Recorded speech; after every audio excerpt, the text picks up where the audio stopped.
Hello, ladies and gentlemen, and welcome to Digital Citizen News, where we, as citizens of the information era, keep you up to date on the most crucial pieces of news. I'm your host for today, Matt Henshaw, and today we have two very important guests with us in the studio.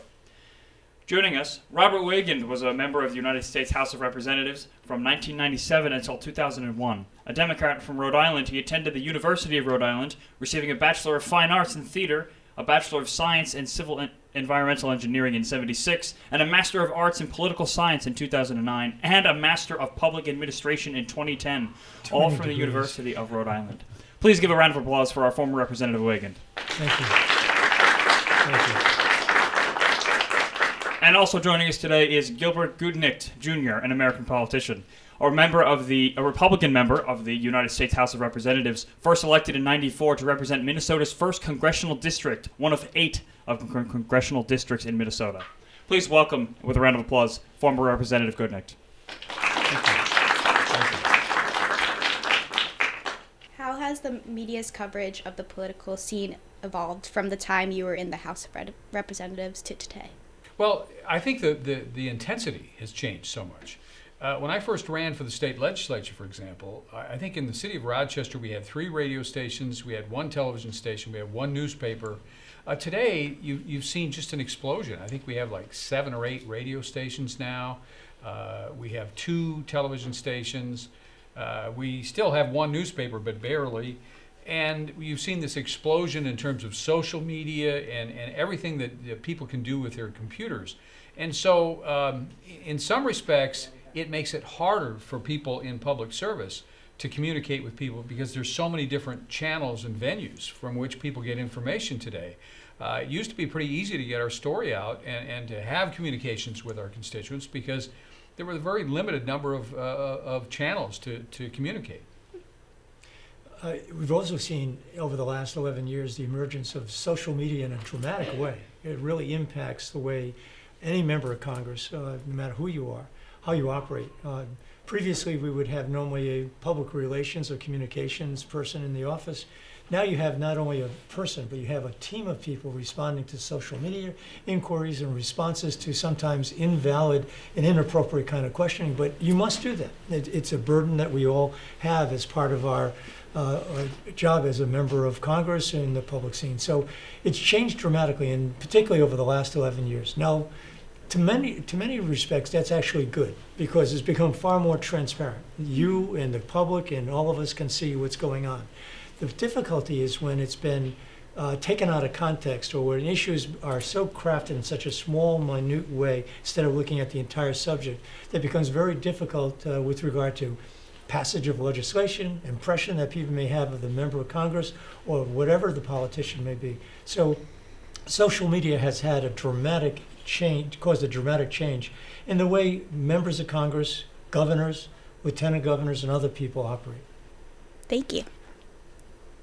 Are there any active solutions that you can think of that might help legislation be passed and help legislation and our politicians act better in the terms of social media? Well, Gil and I were talking about this earlier this morning. Part of it has to do with the platforms by which you have access to media, Facebook, Instagram, and a number of other, Twitter, and a number of other devices and platforms. There needs to be, we both think, that there needs to be some kind of regulation or control over what goes out. You can't have your reputation smeared over something that's erroneous. Mm-hmm. Certainly, people have the right to voice their opinion as the First Amendment to the Constitution, but there needs to be some careful analysis of what goes on. For instance, free speech, and we've talked about this in all of our classrooms, everybody has free speech, but you can't go into a theater and yell fire and cause people to be harmed. Of course. That's not free speech. That's endangering the public. So where are we in between that? I'm not really sure, but I certainly think that we all, whether we're students or whether we're seniors, we have to be careful how we use social media, the way we use it, because it's going to have an impact on these students and all of us in the future. Mm-hmm. Well, one of the things that we were talking about at breakfast this morning was the whole idea of transparency. I mean, part of the problem with social media today is that people can attack people viciously, anonymously. And I think in some respects you have a right to know your accuser.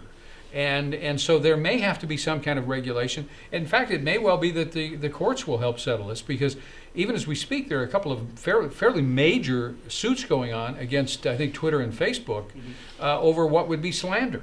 I mean, we do have laws against slander, and yet somehow we've allowed in the social media realm those laws to be abridged or ignored.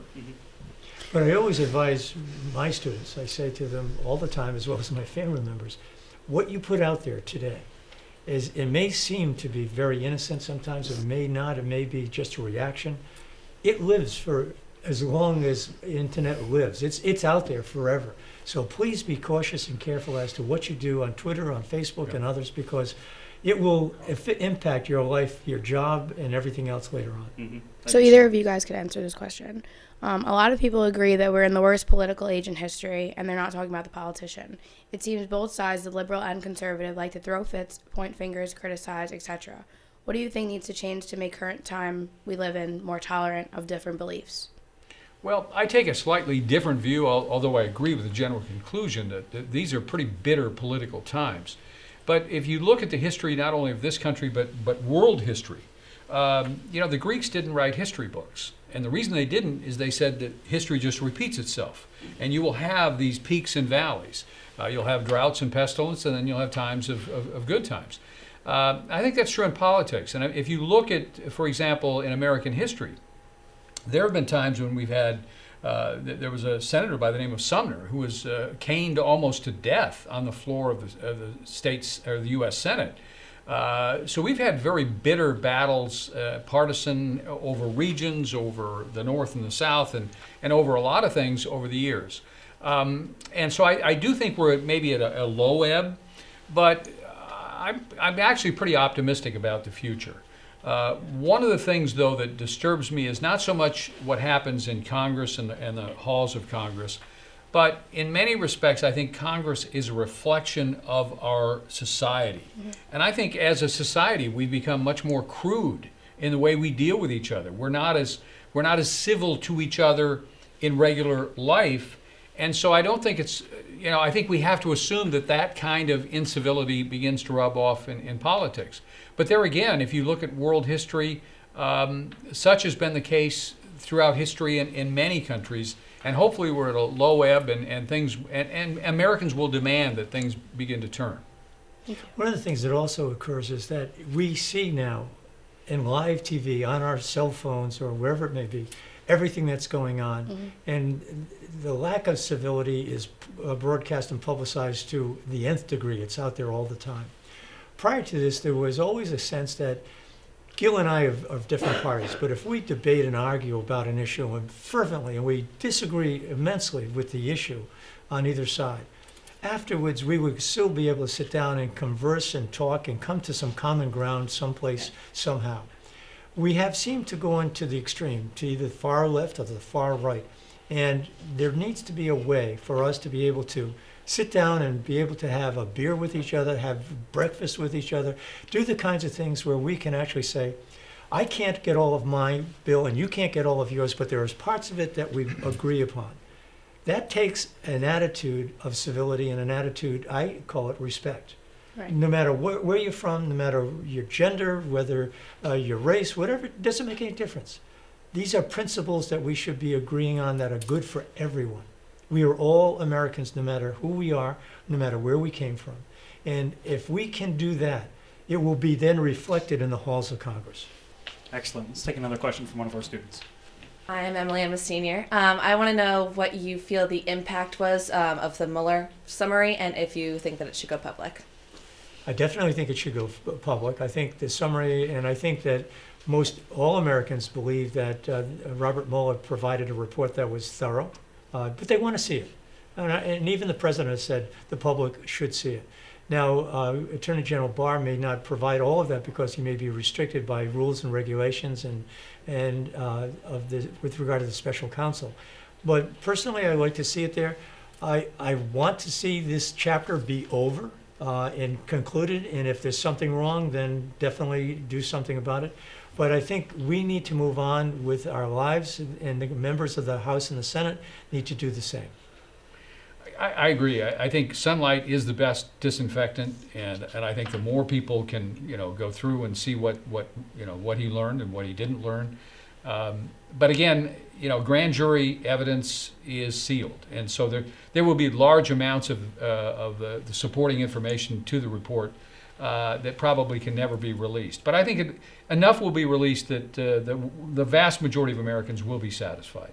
My sense also is that whether Mr. Barr wants it to be released at some point in time, or whether it's in accordance with the grand jury or not, that this report will probably be released in its full context at some point in time.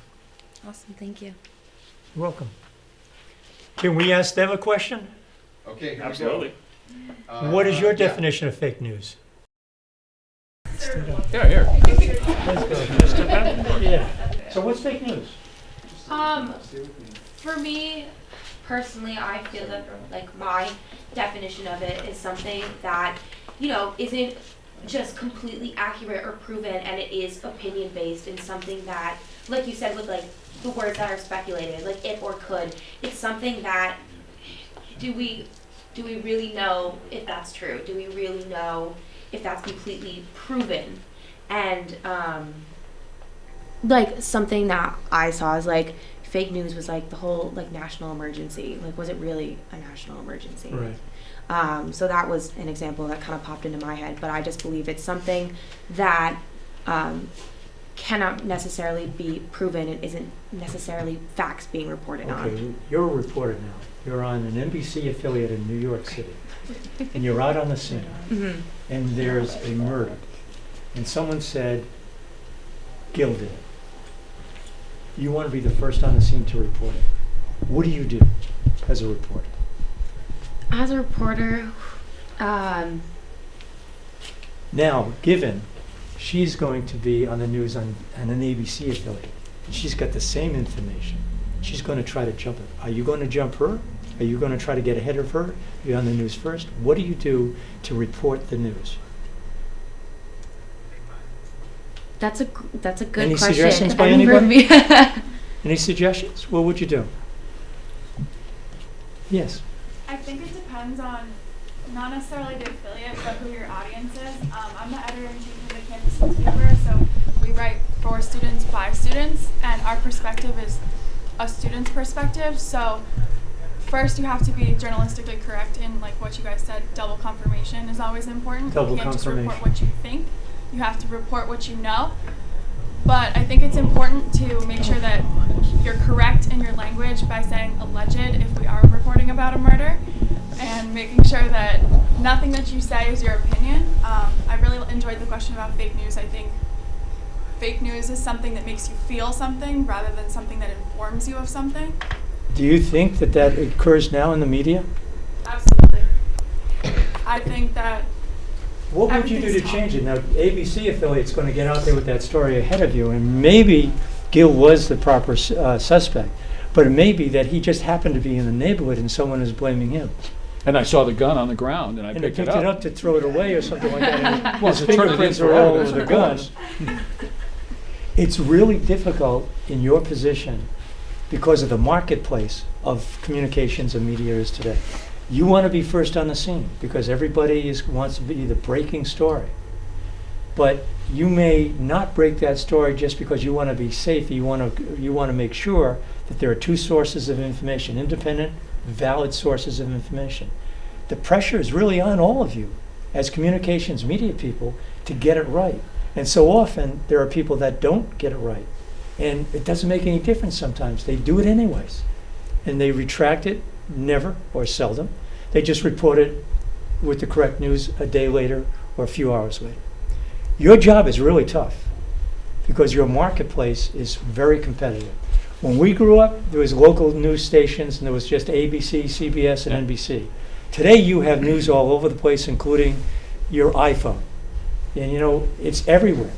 And you have to be on top of it. How do you become on top of it if indeed you only have a little bit of information? Your job is really tough, but so important. I don't want you to be demoralized by all of that. It's a challenge. I mean, we all live in challenging times. And we had different challenges when we were your age, Yep. but these are challenges for you. Bob, I think, raised the issue, and we've talked a lot about social media. How many of you are on social media? Just out of curiosity. Is there how much, anybody that is not how on much social time media? do you how much time do you spend on social media each week? I mean, I get a little report on my iPad now that tells me how many times, you know, how many hours I spent on it. How many hours do you spend on yours? A week, I don't even know. Like A day. Let's take a A 12-hour day. Out of the 12 hours, the day. 5 hours. 5 hours. Yeah, this is pathetic. 5 hours. I have 5 while you're 6. Oh, I'm 5 is sure. probably low. Oh, okay. It's kind of hard to measure that because for my job, I have to be on social media. It is hard to measure. Yeah. But do you do email? Yeah, but mostly to reach my target market because I'm area manager of a bar here on campus, to reach the customers that I want to reach and the patrons to get them into regs. But that's business. That's not Yeah, that's not social. But I mean, you can still count it. You know what I mean? Like it's still me being on social media, but it's for a different purpose. Like I'm working. Right. You know, but then I know a lot of times because of different devices that tell us how much we're using, there's so much knowledge about how social media can affect us. I definitely think that there's a decrease, at least in this generation, of usage of social media and use of your phone. Like now, if we go out to dinner, we're not going to be on our phones the entire time. We're going to make that effort and that extra thought to connect with people instead. My wife takes my cell phone away from me when we go out to dinner. Because I'm always there doing something. She said, you're with me, you're not with the phone. I definitely think that we're more conscious about our phone usage than people think we are.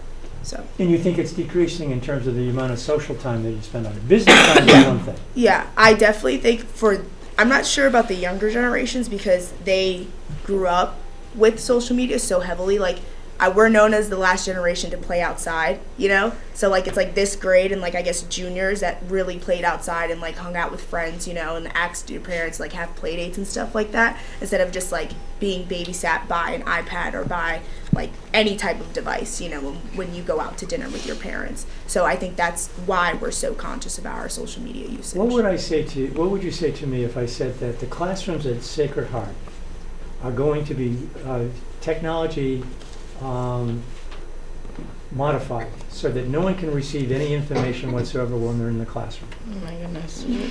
Ooh, panic. As long as I can do my homework, it doesn't really matter. No, so you walk out in the corridor, you can do it, but you walk into this classroom, and once you walk in, your Wi-Fi's are off, everything is off, you cannot communicate whatsoever other than with the professors. Would that be all right? No. I think that the classroom uses a lot of technology now. Let me use the technology as the instructor. Yeah. And you could use it to the limited responsibility, respect with regard to responding to anything that's going on within the classroom. But many of my students they're doing work that is totally not part of the classroom activity. How many in a class, you go into a classroom and you do social media stuff that has nothing to do with the class? You're texting someone, you're emailing someone. Yeah. We all do. I can't think of anybody, but there will come a time, I think, where you'll actually have classrooms that will not allow for any kind of outside Wi-Fi connecting whatsoever because it's become so overwhelming with regard to what you do every day and you're not focusing. Yes? In high school, we had this VPN thing where it would block the certain like servers and Wi-Fi from allowing us to like use apps or like any like social media. So it was very hard, but like there was obviously some like way like this app like went around campus that like allowed us to like go beyond that. Like there was like a solid year and a half where like we couldn't do anything on our phones, and it was like a big change because a lot of kids in class would just sit there on like Twitter, Instagram, Facebook, but then like it got to the point where like we had to listen to the teacher because our phones like weren't Eventually, I think that is going to be something that in your generation or the next generation you're going to see more and more of, where it's actually shut off, except for being able to participate in the activity within the classroom itself. Yeah. You're going to see that. If I could add, you know, there's something kind of rude, okay? If you're in a conversation with somebody or you're having supper with somebody and they're sitting there on social media. I mean, I think that's part of this rude, crude society that we're starting to create, where people are so narcissistic they care more about what Jane is having for lunch than having a conversation with me. And so I do think that's part of, I think this is all part of that same curve that I talked about, that I think we're kind of in a low spot, and it's going to be up to people like you to help pull us out. Thank you for coming to this class. It's been really, really great. Thank you very, very much. Thank you. Anybody else? Any questions? Do you have any other questions other than what was posed to us that was probably part of Greg's work to get you to do these questions? And unfortunately, sometimes we have long answers to short questions. Yeah, we're used to doing those long answers. Would you encourage students to run for office? Yes. For all the right reasons. Most people that I know that run for office do it because they really believe in something and they want to promote that. But do that in a way that recognizes and respects other people of other backgrounds, of other parties, of other races, of other genders, whatever it may be. Respect is really, really key to public service. Have your opinion. Fight for that fervently. Fight for it as much as you possibly can. But make sure you're respecting the other party, the other side. I don't necessarily recommend that young people run for office, okay? I think we all have a voice in the back of our heads that tells us what we're really good at, okay? In fact, I think I can say this. The name of this college is Sacred Heart, right? I believe God has a plan for your life. And I believe if you listen carefully, you'll find that plan. And if you get on that path, let me tell you, you'll never have to work a day in your life. I mean, I have been so fortunate that I found what I think was created to do. And that doesn't mean not everybody, maybe nobody in this room was created to run for office. But I do think as members of this democratic republic we call the United States of America, you have a sacred responsibility to be informed citizens and to be active participants in the democratic experiment. So don't assume that means you have to run for office, but it does, I think, mean that you have to be involved and you have to pay attention and you have to get the facts. And sometimes that's not easy, but that's part of what we have to do if we want to keep this country free and secure. There's a lot of times where people ask that question about running for office. Running for office and being the person that's out there on the ballot, that type of thing, that's one thing. You can have just as much impact and probably sometimes more as being someone who works with or behind the scenes of someone that is running for office. So that you don't have to put your name on the ballot, you don't have to be the person, but you can help mold, whether it be policy, whether it be with regard to activities that they do, with regard to funding, whether it be from education to abortion to guns, whatever it may be. You could be active in that way and not be the person that's out front, and still have a vital and important role in forming and framing public policy as a public servant. That's really the case in most cases where people go out and do that versus being the candidate. Gil and I come from different backgrounds. We're not lawyers. We're not from political families. I'm a landscape architect. I'm not someone who ever thought about running for office. Gil was an auctioneer. He never really thought about it until he really got into it. But we both got into it because we felt very fervently about public service. You can do the same thing. There are many people that serve in Congress, town councils, school committees, and other things that are coming from all different kinds of backgrounds, and you should think about that. If you really believe in it, fight for the issues you believe in and do it. Get out there and fight for them and be out front. Patrick has given us the sign that we've got to go. So that's his job. Pulling us off the stage. Well, thanks again. You guys have been great. class. Thank you.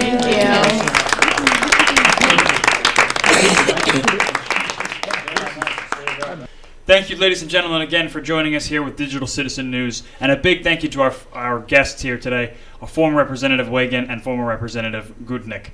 And a big round of applause for our studio audience today. Thanks so much for coming out, everybody.